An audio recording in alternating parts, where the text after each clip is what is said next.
चिंतन श्री गुरुदेव दत्त.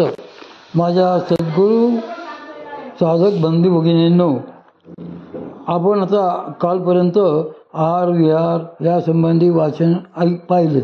आता आज जे संती विसवईला ठावो या पुस्तकातील अन्न सेवनाचे नियम काय असावेत हे परमपूज्य श्री सद्गुरू दादा महाराज सांगतायत की हा झाला या ओव्यांमधून डोकावणारा आहाराचा विचार.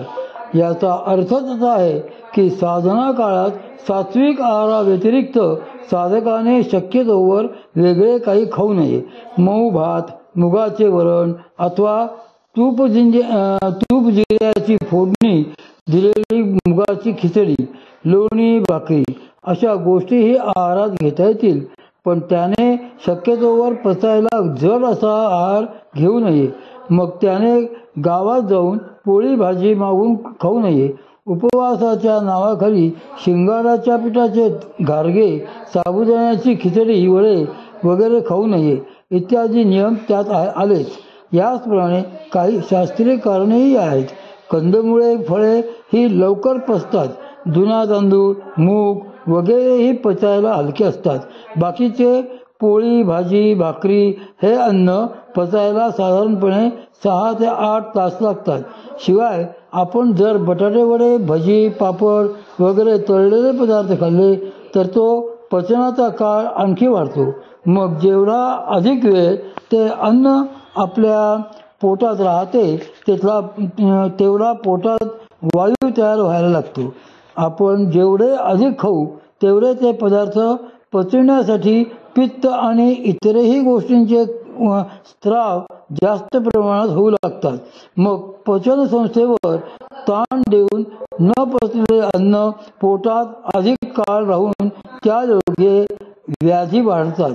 पण हेच जर का आपण पचायला कमी वेळ लागणारे अन्न खाल्ले तर आपले शारीरिक त्रास आपोआपच कमी होतात. सात्विक हलके भोजन करणाऱ्या, नुसता फलाहार घेणाऱ्या किंवा केवळ कंदमुळे खाणाऱ्या साधकाला अपचनाचा त्रास कधीही होणार नाही. त्याला पित्ताचा, गॅसेसचा त्रासही होणार नाही. कारण हलका आहार, फळे वा कंदमुळे हे अन्न सहजतेने लवकर पचते, म्हणून त्याला मग साधनेसाठी देखील जास्त वेळ मिळतो. आपल्या साधनेसाठी एक नियम असा आहे की जेवल्यानंतर कमीत कमी 3 तास तरी साधनेला बसू नये. पण जर असा माफक आहार घेतला असेल तर त्या भोजनानंतर लगेच तासभराने देखील साधनेला बसायला हरकत नसते. साधकाला त्यामुळे काही त्रास होत नाही. तेच आपण जर नेहमीचे जेवल्यानंतर लगेच साधनेला बसलो तर प्रसंगी प्राणांच्या क्रिया होऊ लागल्याने अन्न आपोआप उमळून वर येते किंवा एकूणच पचनक्रिया मंदावते. दाट झाडे आणि पाणी यासाठी श्री माऊलींनी येथे आवर्जून असे सांगितलेले आहे की जेथ अमृताचे निपाडे, मुळाही सकट गोडे, जोरती दाटे झाडे सदा फळती. या ओळीतला आता फक्त एकच भाग आपला बघायचा राहिलेला आहे, तो म्हणजे जोरती दाटे झाडे.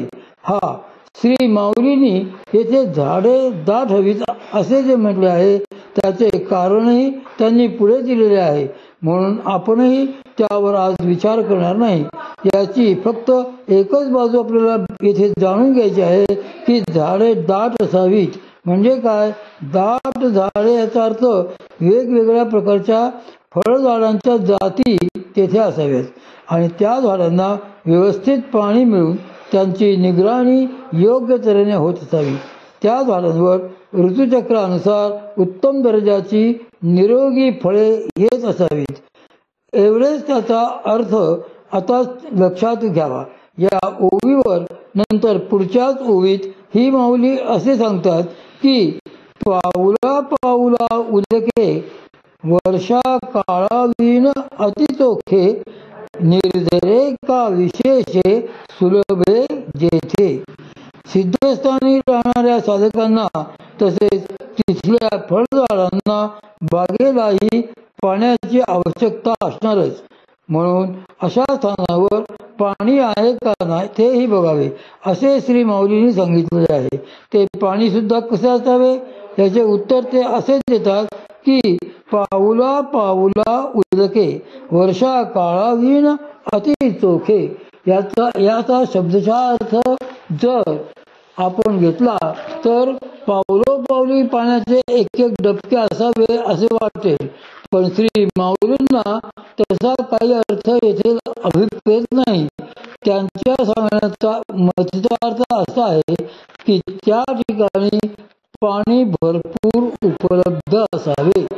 कुठे झरा असावा, कुठे नदी असावी किंवा कुठे विहीर असावी हे सगळे वर्णन बघताना हेळवाक येथील आपला श्री दत्तधाम प्रकल्प किंवा श्री क्षेत्र अंबेरी येथील आपला तपोवन प्रकल्प डोळ्यासमोर आणावा. म्हणजे पाऊला पाऊला उदके याचा अर्थ नीट लक्षात येईल.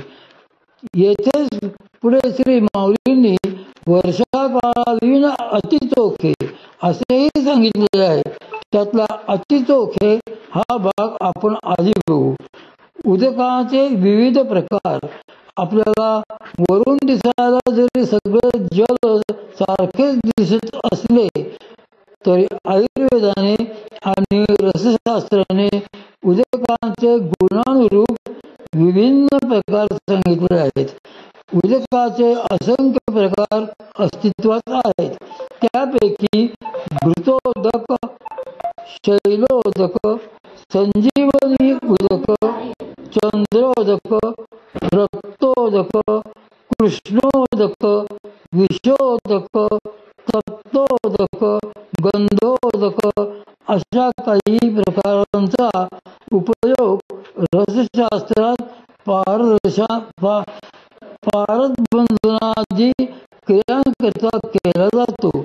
उदाहरणार्थ शैलोदक हा प्रकार तुम्ही कधी ऐकलेला नसेल. हा उदकाचा अत्यंत अद्भुत असा प्रकार आहे. या प्रकारच्या जलाशयात झाडाचे एखादे पान जरी गळून पडले तरी हळूहळू त्या पानाचा दगड होतो. म्हणूनच त्या जलाला शैलोदक असे म्हटले जाते. हेच शैलोदक किमयेसाठी तसेच पारा स्थिर करण्यासाठीही वापरतात. ज्यांना तांब्याचे सोने करायचे असते ते सुद्धा हेच शैलोदक आपल्या किमयेच्या प्रक्रियेसाठी वापरतात. हे शैलोदक व्याधी निवारक, व्याधी प्रतिबंधक तसेच देह लोहवेधकही असते. आपल्या माऊलीमध्ये तुम्ही बघितले असेल तर देवांमध्ये एक चांदीच्या लिंगासारखे दिसणारे पारद लिंग आहे. परमपूज्य सद्गुरू श्री मामांना ते एका साधूंनी दिले होते. पारा शास्त्रोक्त पद्धतीने बद्ध करून त्याचे ते शिवलिंग केलेले आहे.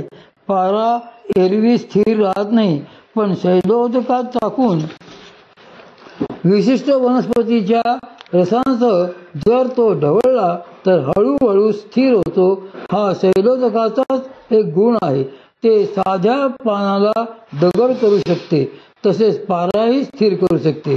पाणी सुलभ असावे.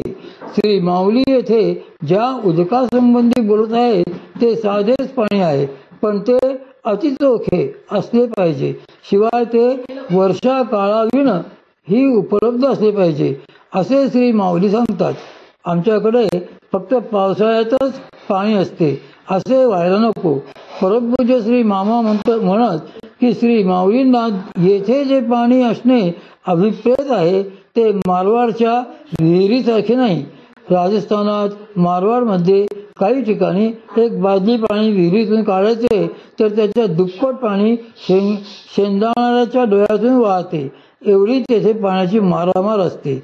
पाऊस पडला तरच पाणी उपलब्ध असते असे साधनस्थानी नसावे. राजस्थानात अनेक ठिकाणी जे पाणी मिळते ते उत्तुंग मेघाचे असते. जे मेघ अधूनमधून तुरळपणे आकाशात तरळतात त्यांना उत्तुंग मेघ